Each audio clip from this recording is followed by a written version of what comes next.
Hello and welcome to Sound Like, where today we're going to be having a look at Won't Stand Down. Now this is a really exciting video for me because this is the first new Muse song I'm going to be covering for the channel at time of recording. The channel was set up in the beginning of the pandemic. At the time I was just kind of making Muse content from their whole discography, but certainly nothing new. This is the first new Muse song that we've got that I'm going to be covering on the channel. As always with my SoundLike videos, I'm going to be going from start to finish throughout the song, identifying the sounds that I'm using and kind of explaining or trying to explain the sorts of sounds that I'm going for. And the guitars I'm going to be using in the video are mostly my Manson MA Evo with XY Pad, but a little bit from my Fender Telecaster, and I'll explain why. But before we get into it, don't forget to like, share and subscribe, hit the bell so you don't miss out on my content, and with all that out of the way, let's just get started.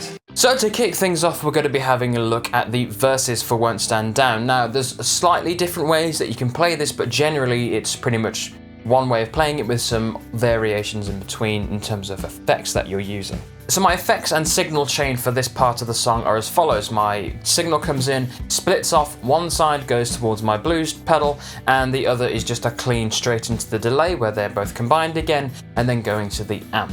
As you can see on the delay pedal, the feedback is at 9 o'clock with the level being at 12, and the Boss ESA is programming it at just the right tempo for the song as well. My idea and my approach for having the guitar split off on one side into the overdrive and the other being clean, really double down on the kind of spread and the space that the sound is really taking up. It's not a very big sound, so you can really push it as far as I can see in terms of trying to really fill out the space that's going on there, not to distract from the other instrumentation and the actual song itself, so you can really kind of lean into it. With the delay in mind, you might want to ramp up the feedback or the level however much you want, but the settings that I have are where I like to have it. The delay itself, I sometimes like to have it in, while sometimes I like to not have it in there, but at the moment with the song I'm really enjoying just having the delay on or off for kind of how I'm feeling in the moment. And as for the guitar, I'm going to show you two demonstrations of it.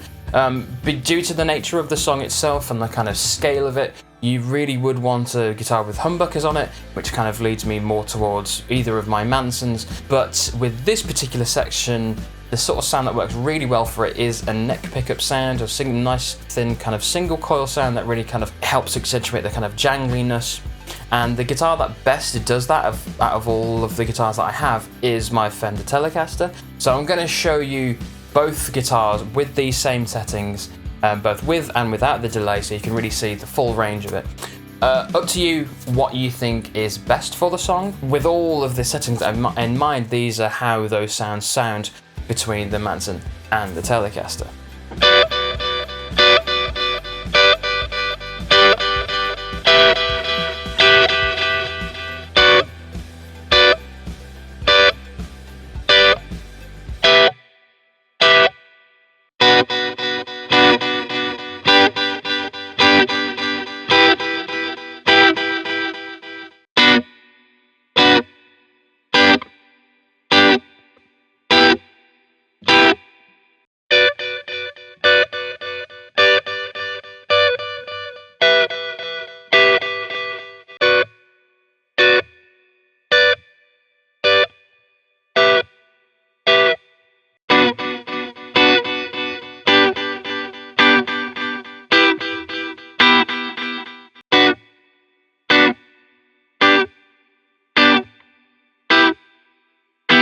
It's totally up to you really what you prefer. That's my approach, and the kind of, at the moment, due to the kind of pretty recent early nature of having the song, there's still kind of ideas going around in my head at least about how to play the song. Maybe one day I'd really kind of settle on one particular sound that I like, but at the moment I'm really enjoying the experimentation with this, between having a nice kind of sharp attack upstrokes compared to the more metally sounds, which we'll get onto in a bit, but just gives you an idea about how much the song can really change up, and just let yourself experiment with it and have fun with it. So moving on from the first verse to the second verse, keeping all the same settings, just how I like to play music is never to really often repeat myself too much if I can avoid it, especially if that part of the song is quite minimalistic and open to interpretation. So with that in mind, I do, in my recent cover, you can see that I play something a bit different on there that kind of is keeping in line broadly with the vocal line. So it's with exactly the same settings and the same idea in mind in terms of Fender or Manson really in mind in terms of what you might prefer. It just gives you an idea about what you can really do to kind of push the boat out and kind of experiment a little bit.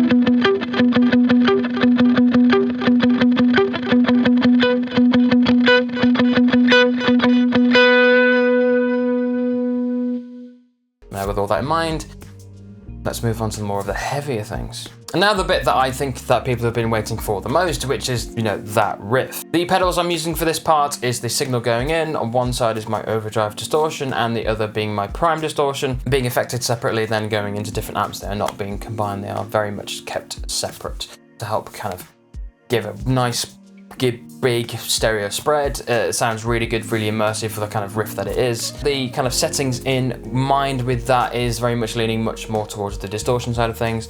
Obviously the prime distortion is a distortion pedal, but the overdrive distortion can blend between overdrive and distortion type sounds, but it's much more towards the distortion side, being at 2 o'clock and with a very decent healthy amount of drive in there to really kind of push that signal as much as we can. It's a really simple, to me, riff sound, and with the Boss CS8 that I have, I'm able to put two pedals separately and process the same signal differently to help me get a sound that I like. But if I were limited to a mono board, definitely you want to prioritize a more distortion type sound. You want to get away from an overtly overdrive sound.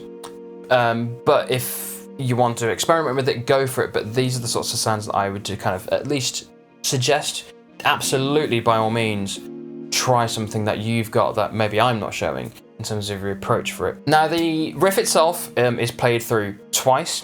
You can have this setting for both run-throughs. What I've started doing, honestly, since I've put my cover together, because I always want to kind of experiment with these sounds, is to really bring in the whammy for a harmonizer setting. So with the first run through of the riff, it's just these two pedals distorting the guitar signal and going in.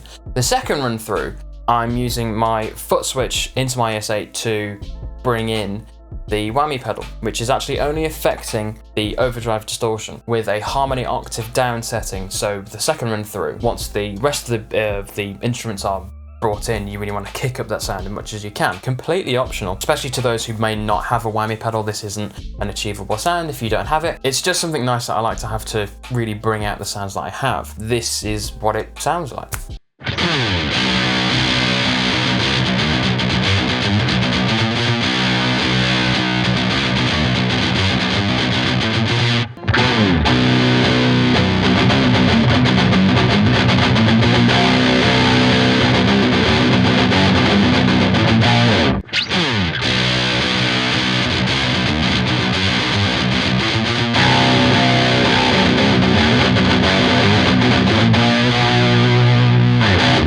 My personal approach is to have it in half the time, so the first run through is just the distortion. Once all the instruments are in, then bring it in to really kind of push that kind of narrative of the guitar as much as you can to really ramp it up, as opposed to having it at one sound all the time. You want to have some variety, some dynamics in there. It's just a thought. I really enjoy it, and as we'll see, that theme of bringing in the whammy is going to be there quite a lot. So with the riff done, now we move on to the chorus, and broadly there are two ways to play this. One with a kind of a lead sound, just on a riff, moving up, and the other one is using full chords with a much more stripped back and, rhythm-friendly tone. The first time we're going to be having a look at the riff version, the kind of the lead version. In terms of pedal structure for this, it is my signal going in, splitting off to the prime distortion and then the big muff. On one side, which is the big muff side, I've got my whammy with the harmony octave down setting in, and then going into the amp, so again the sounds are not being combined, they're staying very separate. As for a mono board, I might suggest for this particular approach that a big muff would do just fine. with or without the whammy is completely up to you. I would suggest that a low, grunty, riff-friendly sound that you don't want to prioritize high-end niceness, you want to prioritize the kind of low gruntiness. The Big Muff works really well. If you don't have that, as I'm sticking with the Prime Distortion on here, that will work just fine. So your distortion sound for the riff would work, I would say, just as well, as long as it's dialed in, not too crisp, not too bright, something that works for low end kind of especially detuned riffs. That will work very well. As before, the whammy can come in or out, and as I said before, since the cover came out that I made, I'm experimenting with using the whammy. The settings that I have in at the moment is when the patch is on, the whammy is in straight away. The same foot switch that turns it on for the riff setting is the same foot switch that turns it off or brings it out of the effects chain for this part if I want to not have it for some reason. But mostly in my experimentation of playing the song, and particularly this section in this particular way, I like having the whammy in there, having that extra low octave in there with the Big Muff, which makes it sound even beefier, goes a really long way to really having this part of the song really stand out and have its own identity, because there's quite a lot of sounds. There's a whole range of sounds that are going on in the song that I can hear, and I've tried to mimic that with my setup, with how much different can I make each section. The addition of a whammy setting is going a long way to really give this part of it its own sound. So with all of those things in mind, with all those settings that you can see, this is what it sounds like.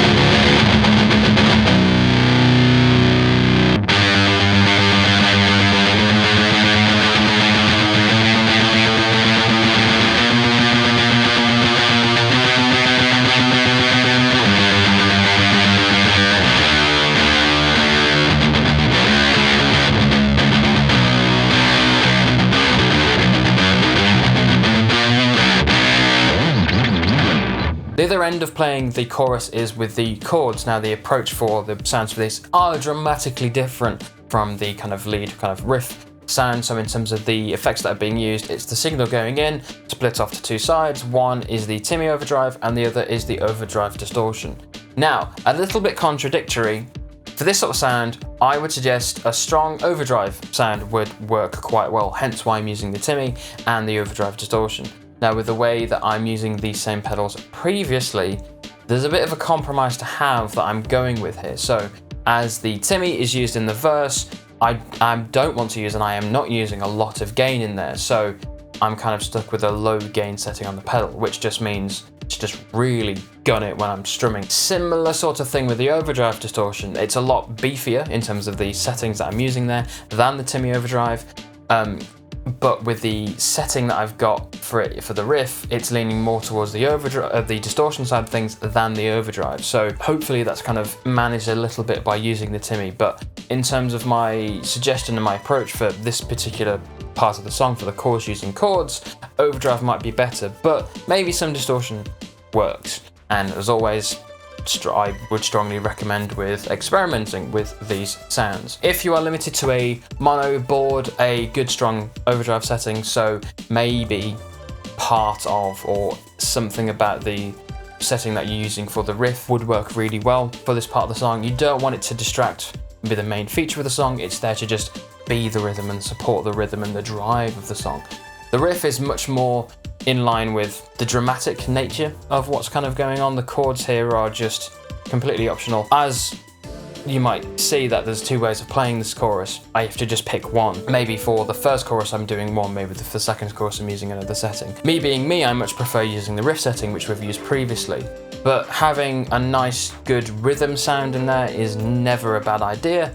So with all those in mind, this is what it sounds like.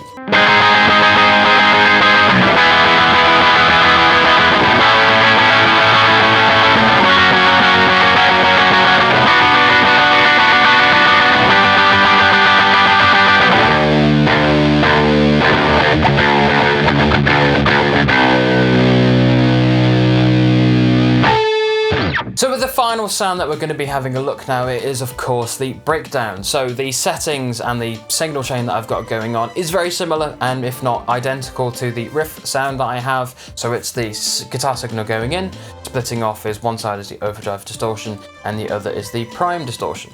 I'm also using the Whammy trick, which is affecting the Overdrive distortion pedal at the moment. When the patch is first brought in, it is just the two distortion pedals, the Whammy is not engaged. That is controlled by my foot switch. Having listened to the song through some decent speakers, I can definitely feel or kind of sense that there is an octave effect going on in the Riff, perhaps, and it just works so well to use the Whammy, especially on such a low tune. This is in a drop B. When I say drop B, I mean just the E dropped down to a B, the rest are still in standard. It really benefits from having an even lower octave with such a low tuning on that string. It's just a lot of fun, and as this is the same setting as the Riff from previously, it's not really that different from it. So experimentation might still be on the cards to kind of play around with it, but at the moment this is what I am enjoying having with it. This is what I'm making the breakdown of Won't Stand Down sound like.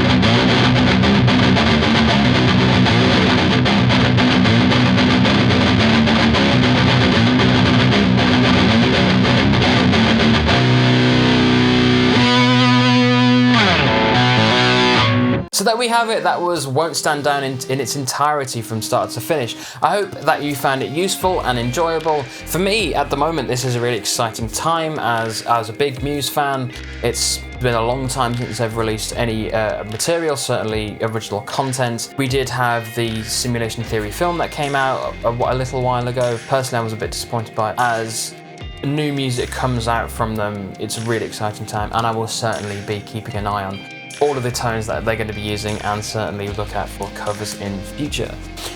Just before we go, don't forget you can click the button here somewhere, maybe there, for the cover I did of this song. Hopefully you will enjoy that if you haven't seen it already. And don't forget, let me know down in the comments about what songs you might want me to make a sound like for. So until then, I've been Harry, and thanks for watching.